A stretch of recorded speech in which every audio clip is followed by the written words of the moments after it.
Very good morning dear students. आज हम आपके साइंस का chapter number 4 that is heat को कंटिन्यू करेंगे। इसमें बच्चों हम लोगों ने कुछ चीज़ें डिस्कस की हुई हैं, जैसे हॉटनेस एंड कोल्डनेस क्या होता है, टेम्परेचर क्या होता है, इसके बाद टेम्परेचर को मीज़र करने के लिए जो अलग अलग यूनिट हैं उसके बारे में हम लोगों ने डिस्कस किया। कैसे एक यूनिट को दूसरे यूनिट में कन्वर्ट करते हैं उसके बारे में डिस्कस किया। क्या रिलेशन है सेल्सियस का फ़ारेनहाइट से, फ़ारेनहाइट का केल्विन से, ये सारी चीज़ें हम लोगों ने डिस्कस की। इसके बाद टेम्परेचर को मीज़र करने के लिए एक डिवाइस होती है थर्मोमीटर। ठीक, थर्मोमीटर के बारे में हम लोगों ने जाना। दो तरह के थर्मोमीटर थे, क्लिनिकल थर्मोमीटर और लेबोरेटरी थर्मोमीटर।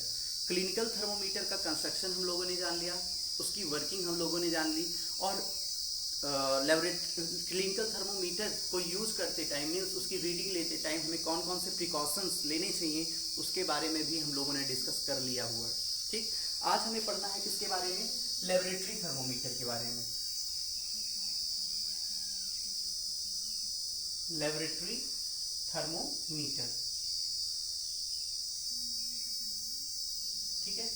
लेबोरेटरी थर्मोमीटर के बारे में हम लोगों ने लास्ट क्लास में थोड़ा सा डिस्कस किया हुआ था, लेकिन एक बार फिर से हम आपको इसका कंस्ट्रक्शन बता देते हैं।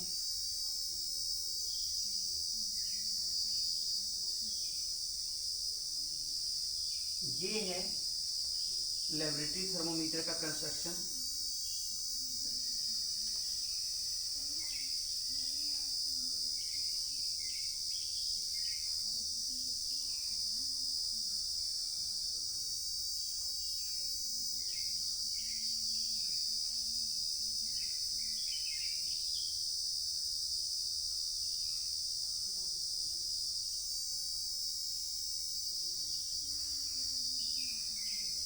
इस तरह से एक स्केल लगी होती है इसके ऊपर, जिसकी रेंज कितनी होती है?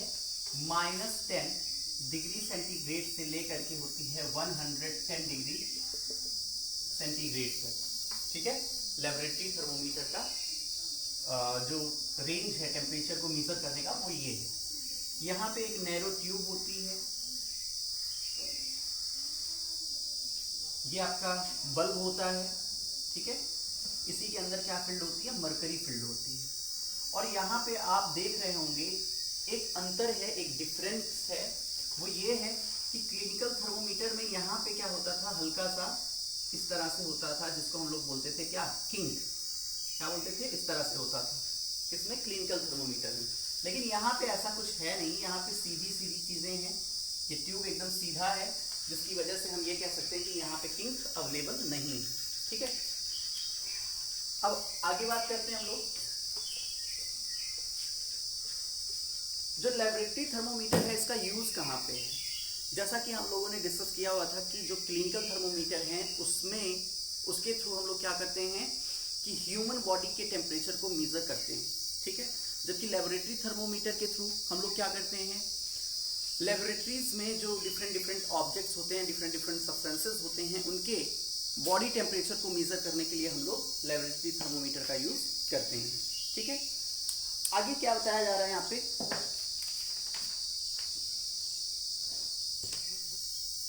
कि आपने यहाँ पे एक चीज कॉमन देखी होगी क्लिनिकल थर्मोमीटर में भी और लेबोरेटरी थर्मोमीटर में भी, कि क्लिनिकल थर्मोमीटर में भी मरकरी यूज होती थी और लेबोरेटरी थर्मोमीटर में भी क्या यूज हो रही है? मरकरी ही यूज हो रही है।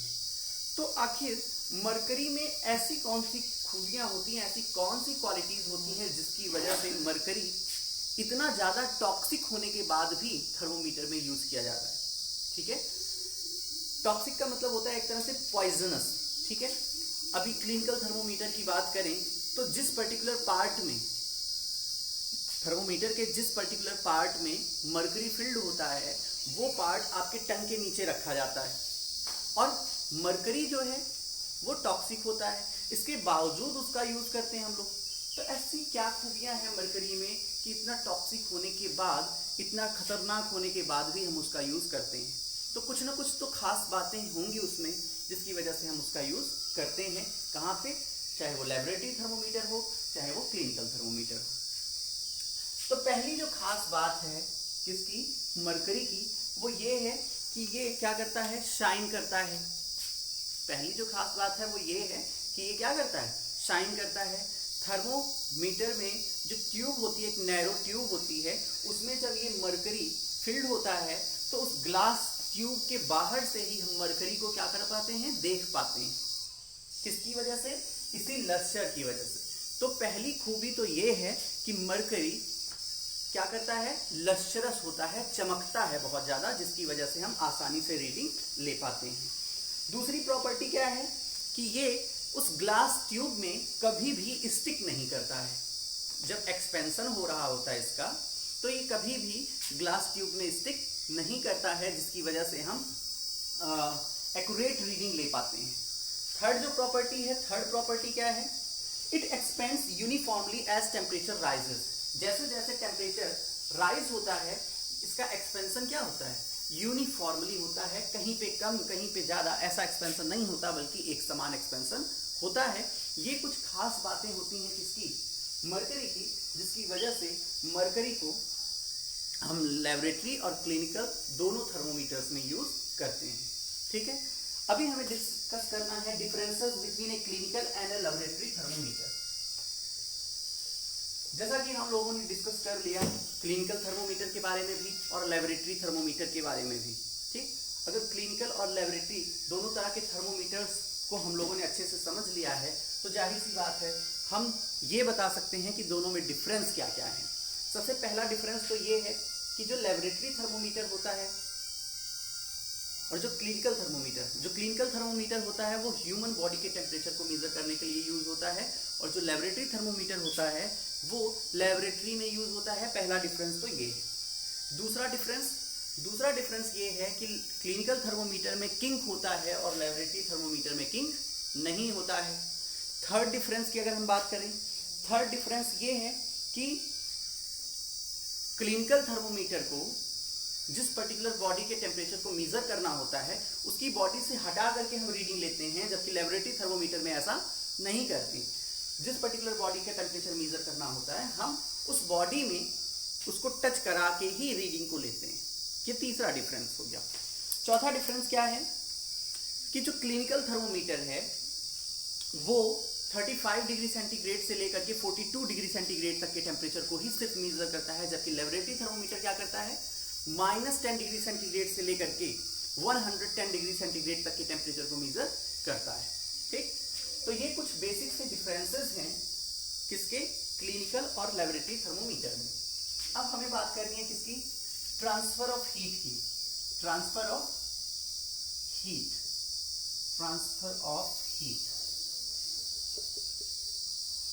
ऑफ हीट का मतलब यह है कि एक बॉडी से दूसरी बॉडी में हीट का जाना, ठीक है, वो कहलाता है ट्रांसफर ऑफ हीट। अब ये होता कब है और कैसे होता है, चलिए यहाँ पे देख लेते हैं हम लोग। मान लेते हैं ये एक बॉडी ए है और ये बी है, ये दूसरी बॉडी ए, अगेन ये बी, ठीक है, और ये थर्ड है ए, और ये क्या है, बी।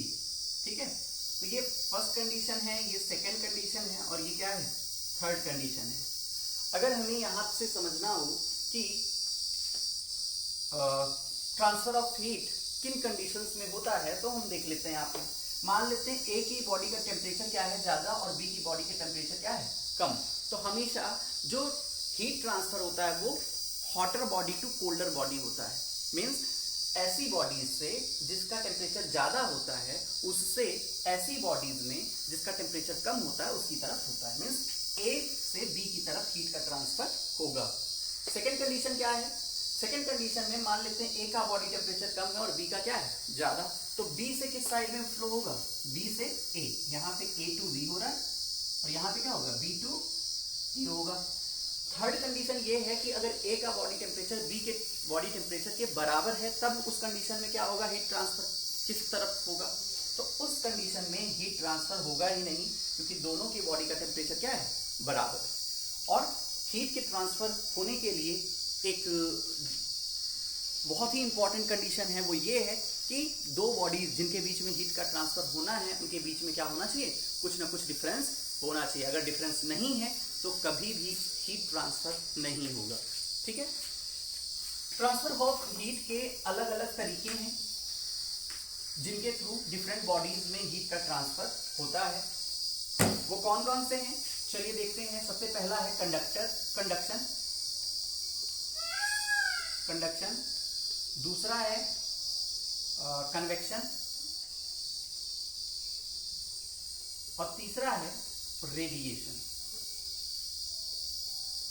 ठीक है, ये 3 मोड होते हैं हीट ट्रांसफर के। सबसे पहले हम डिस्कस करेंगे किसके बारे में, कंडक्शन के बारे में। कंडक्शन कौन सा मोड है हीट ट्रांसफर का, इसके बारे में डिस्कस कर लेते हैं। मान लेते हैं एक हम लोगों ने लिया हुआ है कैंडल, क्या लिया हुआ है, कैंडल लिया हुआ है।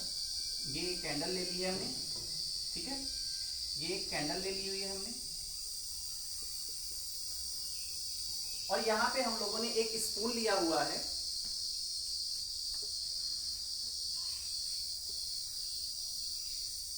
ये एक स्पून ले लिया हुआ है। अब इस स्पून को हमने कैंडल फ्लेम के ऊपर रखा हुआ है, तो जाहिर सी बात है ये जो स्पून है ये छोटे छोटे पार्टिकल यानी कि एटम से मिलकर बना हुआ होगा। ठीक है, तो इसके हर पार्ट में क्या होंगे, एटम्स होंगे। अगर हम थोड़ी देर के लिए इस स्पून को इसी कंडीशन में रखें तो हम ये देखेंगे कि हीट तो यहाँ पे पहुंच रहा है, पहले तो यहाँ पे कांटेक्ट में आ रहा है ना हीट, लेकिन आप देखेंगे ये पार्ट भी क्या होता है, गर्म हो जाता है। तो ये पार्ट कैसे गर्म होता है, क्या यहाँ के पार्टिकल मूव करके यहाँ पे जाते हैं, नहीं, होता ये है कि ये ग्रेजुअल प्रोसेस होता है, ये बहुत ही स्लो प्रोसेस होता है, जिसकी वजह से पार्टिकल्स जो हैं बिना एक्चुअल मूवमेंट के भी क्या करते हैं, हीट को ट्रांसफर कर देते हैं, hotter end to colder end. ठीक, मीन्स ऐसे इंड से जो कि गर्म है ज्यादा, उस इंड से हीट को ट्रांसफर कर देते हैं इस इंड तक जो कि क्या है, गर्म नहीं है। और कैसे ट्रांसफर कर रहे हैं, without the actual movement of the particle of the medium. ठीक है, जो पार्टिकल्स हैं इस स्पून के, ये एक्चुअल मूव नहीं कर रहे हैं एक्चुअली में, बल्कि बिना मूव के ही ये क्या कर दे रहे हैं, हीट का ट्रांसफर कर दे रहे हैं। ऐसे मोड ऑफ हीट ट्रांसफर को हम क्या बोलते हैं, कंडक्शन बोलते हैं। ठीक है, इसके बेसिस पे हमारे पास अलग अलग तरह के मटेरियल्स हैं, बहुत तरह के, जैसे लकड़ी हो गया, लोहा हो गया, एल्युमिनियम हो गया, आयरन हो गया, ग्लास हो गया, ठीक है, प्लास्टिक हो गया। अलग अलग तरह के मटेरियल्स हैं, उनको 2 कैटेगरी में कैटेगराइज किया गया है। पहला है कंडक्टर और दूसरा क्या है, इंसुलेटर। पहला है कंडक्टर और दूसरा क्या है, इंसुलेटर। कंडक्टर क्या होता है, ऐसे मटेरियल्स जिनसे हो करके आसानी से हीट पास हो जाती है, ऐसे मटेरियल्स को क्या बोलते हैं, कंडक्टर ऑफ द हीट। ठीक, और वो मटेरियल्स जिनसे हो करके हीट आसानी से पास नहीं होती है, उनको क्या बोलते हैं, इंसुलेटर ऑफ द हीट। बाकी जो एग्जाम्पल्स हैं और जो डिटेल में एक्सप्लेनेशन है कंडक्टर इंसुलेटर का, इनके यूजेस, ये सारी चीजें हम लोग बच्चों डिस्कस करेंगे नेक्स्ट क्लास में। आज के लिए इतना ही, thank you, have a very good day.